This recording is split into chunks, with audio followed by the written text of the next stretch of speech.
August 1989 in Pleasant Grove, Utah. 16-year-old Justin Clegg spent 6 days home alone, his parents having gone on vacation for the week while his 3 siblings stayed at their friends' and relatives' homes. What happened to him was disturbing and terrifying. This is a story he told a psychologist who evaluated him. After Justin passed away in 2017, his family decided to release the progress notes taken by the psychologist. Monday, August 14th, I was excited to be alone for the week, the whole house to myself and access to a car. It took some doing, but I talked my parents into letting me stay there by myself. Never again. It was summer vacation, so I woke up late that first morning, alone, about 9 a.m. I think. My parents had left for the airport very early that morning, dropping my 2 sisters and brother off to their friends and cousins' houses along the way. It started out like a typical summer day for me. Wake up, eat breakfast, lounge around for a while, then decide what I was going to do that day. A few hours later, I called up my friends to see if they wanted to hang out. After talking to them for a bit, we decided to catch the 7 p.m. movie that night. I don't even remember the movie we watched, but I clearly remember everything that happened when I came home. Like normal, I pulled the car into the garage, got out, and proceeded to walk up the steps and opened the door that led to the mudroom. To my left, leading down to the basement, were my sister's rooms, and to my right was a laundry room. As I opened the door, casually walking in, I remember freezing in place, stunned with fear. Coming from the basement was the sound of blaring radio static, along with a strange, deep voice I couldn't understand. I assumed it was coming from my sister's stereo, which I knew without a doubt was turned off when I left. I immediately turned around, ran back into the garage, jumped into the car, and sped out of there as fast as I could. My first thought was someone had broken into the house and was downstairs. I quickly decided to go to the nearest payphone and call the police. After calling the police, I drove to the nearby church and waited for the policeman to arrive. As soon as I saw the police car pass the church, I started up the car and began to follow them to my house. Once there, I parked the car out on the street and proceeded to walk up to the policeman. They asked me if I was Justin, to which I replied I was.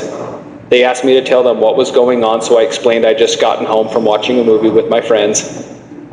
Upon entering the house, I could hear what sounded like radio static, along with a strange voice coming from the basement, most likely from my oldest sister's room, as she was the one with the stereo.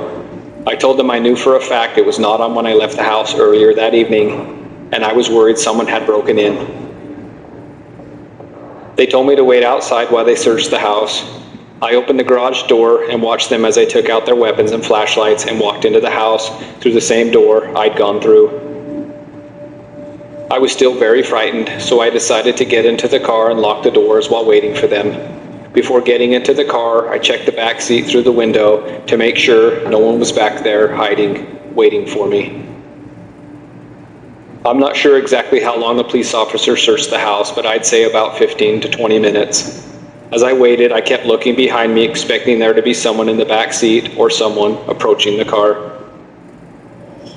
I breathed a sigh of relief when I saw the officers come out. They looked like they were laughing, which helped set my mind at ease. It must mean they found nothing and everything was safe.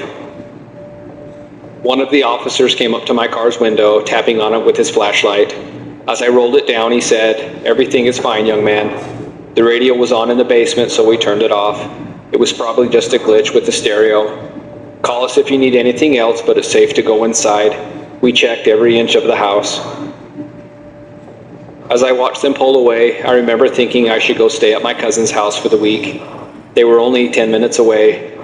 I ultimately decided I was just being a wimp and really wanted to enjoy my week alone, being it was rare I ever got time to myself like this. Tuesday, August 15th. I woke up feeling like crap that morning because I didn't sleep much, if at all. None that I could remember anyways. Every little sound I heard made me jump. It was a long night. As I made my way towards the kitchen, I paused at the top of the stairs that led down to my sister's rooms. A chill went up my spine and an eerie feeling overcame me. As I stood there looking down the dark stairwell, I took note of how completely silent the house was. Part of me was wishing I had in fact gone to my cousin's house last night.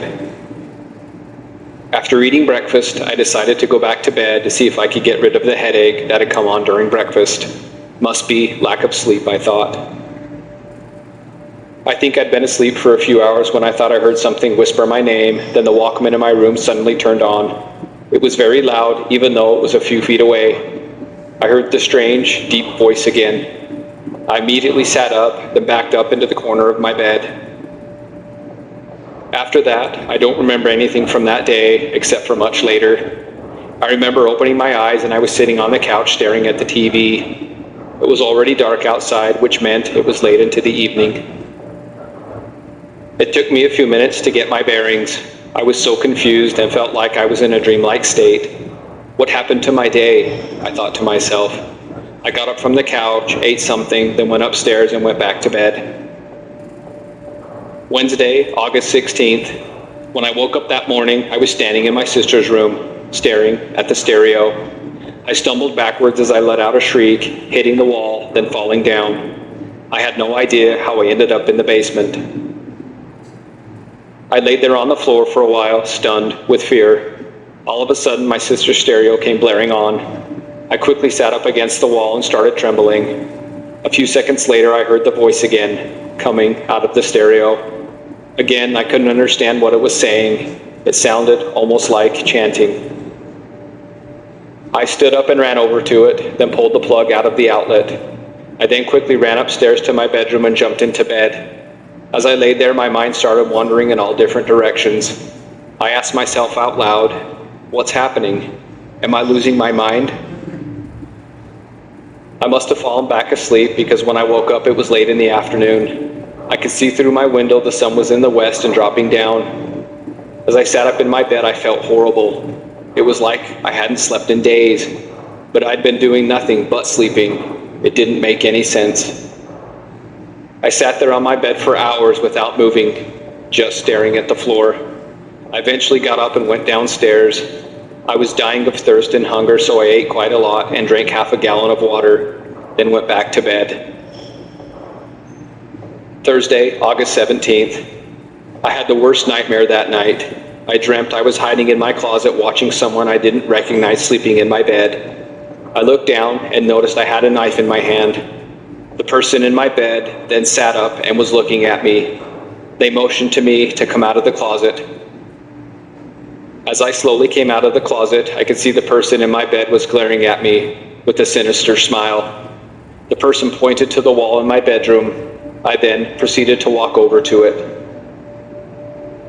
I stood there for a bit, looked down at the knife in my hand, then took the knife and made a deep cut into my arm. Blood flowed out of my arm as it streamed down onto the floor. I dropped the knife, then with my hand, dipped 2 fingers into the cut on my arm, then started writing something on the wall. When I finished writing, I stood there, looking at the wall, but couldn't see what I'd written. Suddenly, I heard my sister's stereo come blaring on from the basement. It was then I woke up, jumped up, and fell out of bed. As I looked around, I could see there was a pool of blood on the floor. I looked up in horror as I saw the writing on the wall. In blood, it read, Angelus Mortis. I screamed out loud, what the hell is going on? I looked down at my arm and could see there was a cut that was fairly deep. So I went to the bathroom and bandaged it up. When I went back to my room, I stood there staring at the writing on the wall. I had no idea what the words meant. I began wondering if I was truly awake or not. I couldn't tell what was real or what was not anymore. I looked over at the clock and could see it was 3 p.m. My head was spinning, so I went and laid back down on my bed. Friday, August 18th. I remember my eyes opening. There was heavy breathing and I was standing outside. I jumped back and gasped when I realized where I was at. I was standing outside in our neighbor's backyard, looking through their glass door, and it was the middle of the night.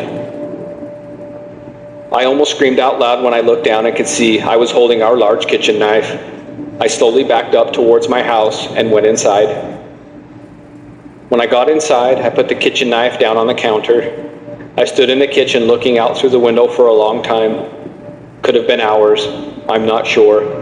I don't remember what I was thinking. I just remember staring out the window into the darkness. As it began to get light outside, I made my way to my bedroom, went back to bed, and fell asleep. Saturday, August 19th, I was startled awake to someone yelling out my name in horror. Justin, Justin, stop, stop, stop it. As I came to, I was standing over my youngest sister. She was bleeding profusely and had her arms up in a defensive position. I looked up in utter shock at my right hand. It was holding our kitchen knife. I was ready to strike her again when my father came flying at me from behind, tackling me down to the ground. He removed the knife from my hand and told my mother, "Joni, call the police, now." I watched as my mother ran over to the phone on the wall and dialed 911. As she was talking to the police, she looked at me with an utter look of dread on her face. I'll never forget the look she gave me as long as I live.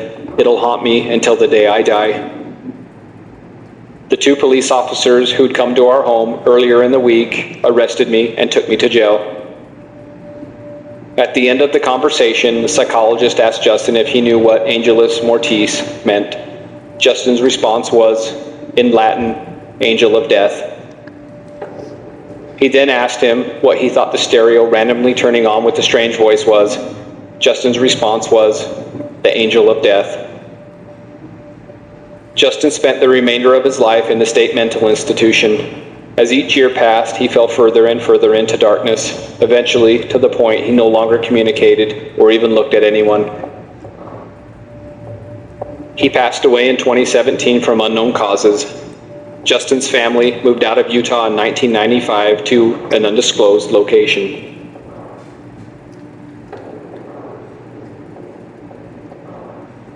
For more scary horror stories, please subscribe.